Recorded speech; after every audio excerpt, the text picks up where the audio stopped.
So the Facebook post that caught my attention was when someone said, how many focus activities do you have in a day in a nursery or reception class, and how guilty do you feel when you extract children from their natural play to come and do the focus activity, whatever that is? And it struck me that, you know, that was practice, certainly in my nursery, 25 years ago, and I hadn't really thought that was still going on now. And wondered if it still is, universally, or whether it's not general practice. And I mean, I can see why the teacher has to know what children can do, and if it's a number activity and they've got to fill in their phonics stuff or whatever it is, but you know, our whole ethos about child education is that it's learning through play, and how much does that fit into that extracting children to go and do the... I know it's not always easy, and obviously you've got to plan schedules and staffing and all the rest of it, but I always used to talk about sort of like trying to be as flexible as possible, in the sense that, okay, we were planning on having, I don't know, a tabletop activity at 1 o'clock, but actually the children are absolutely engaged in the environment, everything's going really smoothly, and there's loads of learning going on, so it would be criminal to put a stop to that. So can we be flexible and wait another 20 minutes and see if that's a better moment? But like we said, there's logistics involved and there's practicalities to consider, but I mean, that's purely on the interruption point.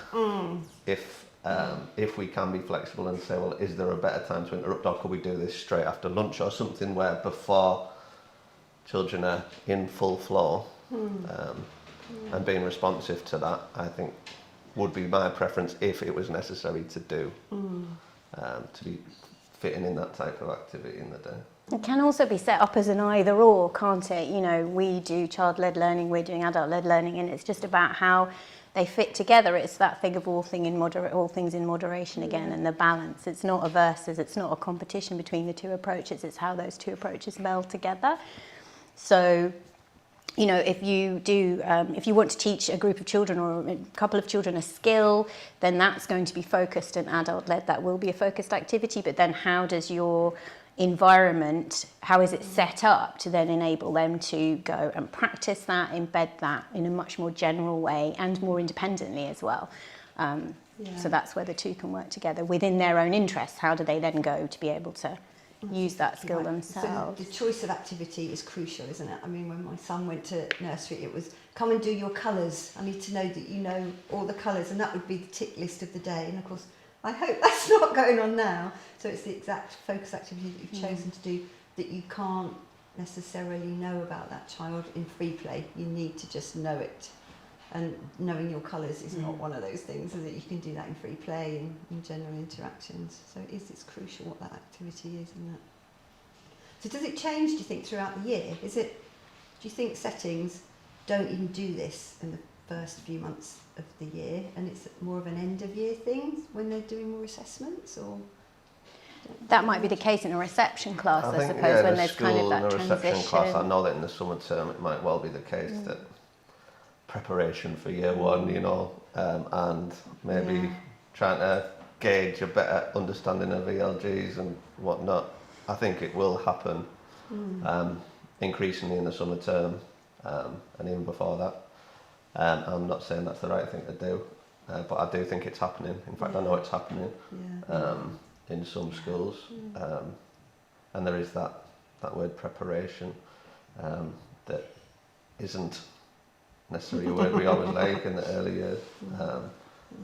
But yeah, unfortunately, I think that is quite commonplace, and that reception year becomes a training ground for year one. It's interesting what you said about the environment. That is another really crucial thing on your choice of what the focus activity is, isn't it? That whatever you decided to teach the child, knowledge, skills, whatever, that they can then go and use that in the environment in more free play. So it's not a random thing that they've just decided. So that's really crucial, I think. Yeah, and that would come into the planning, wouldn't it? And the kind of the next steps for each individual child and groups of children. I mean, it's that often I think when we have these conversations, the example that's used of a focus activity and the different ways that you could take it is a creative activity, isn't it? So, you know, if you're setting up a creative activity as your focus activity, Is it going to be, is the idea, what's the intention of your activity? Is it that all the children come and they're going to, you know, create a picture of a pineapple, so you've got some pineapples out, and, you know, maybe you've done some learning around touching them, what do they feel like, what do they look like, you've talked about them, you've noticed, you've done some noticing with the children. And then is the idea that they all create a picture of a pineapple that looks exactly the same? Or is the idea that they are exploring pastels or exploring collage, and then ultimately it's not about, it's the process. Yeah. It's the process and not the end product. And those are often, I think, when we talk about focus activity and child-led and adult-led, it's that balance again between creative activity is a good one to use as an example of the different directions it can go in, and what is it really that you're wanting the children to learn. Because that's what it comes back down to, isn't it? What is your intention? What do you want children to learn? And then how are you going to enable that for them? That was also the distinction between art and craft when I was learning to be a teacher. You know, art was the creative stuff, craft was learning to use scissors, and you would have 27 identical pineapples because you'd all been cutting out the same thing more or less. And 80% of it was stuck down by the teacher anyway, so I'm just horrified as I'm talking like this because this is what it was like when I started teaching. So thank goodness, I hope things have moved on from that. Yeah. I think something that's quite contentious is like intervention groups in the early years, and I think that's an area where I'd like to think that the majority of that learning could actually be taking place in the environment, but you're pulling children into an unnatural, structured learning space when it's not necessary, especially if transitions are a challenge for a child who might have learning differences. So to disrupt their play. And I do know that educators sometimes find it hard to engage children with learning differences in their environment, and I don't think that should be a good enough reason to create lots of breakout spaces across the day or intervention groups across the day. I think it's more about, okay, can we refocus on the environment? What can we adjust? What can we tweak so that that child is engaged? As opposed to, well, the easy answer is on the hour we're leaving the room and we're going to do 10 minutes focused jigsaws or whatever that the child might not actually have a shred of interest in, or a specific scheme, intervention, approach that's being used. And I do think that more often than not, all children should have the opportunity to learn through making choices and through engagement, not through structured activities at 3, 4, 5. I think there's a real balance again, isn't there, as well, around children's interest and children in their play and in their flow. And of course, as an educator, you can take your learning intention to them. So I don't know, say they're playing with the dinosaurs and you know the learning intention is that we want them to count to 5 or something.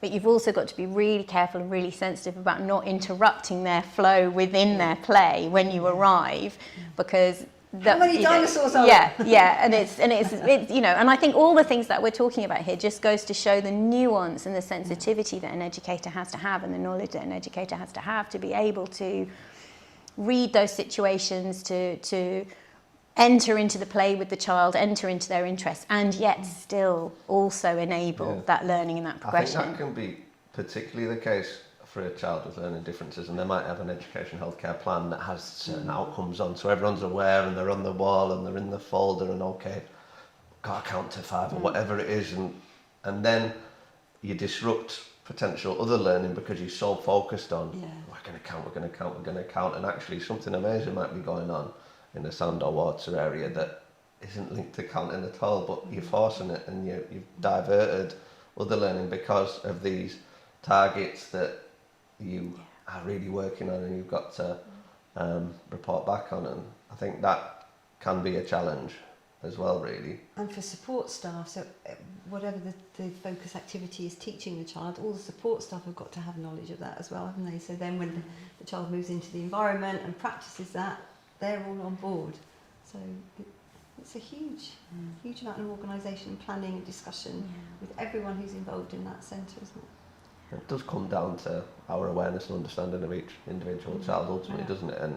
And a shared understanding of what they need and how we can best support them.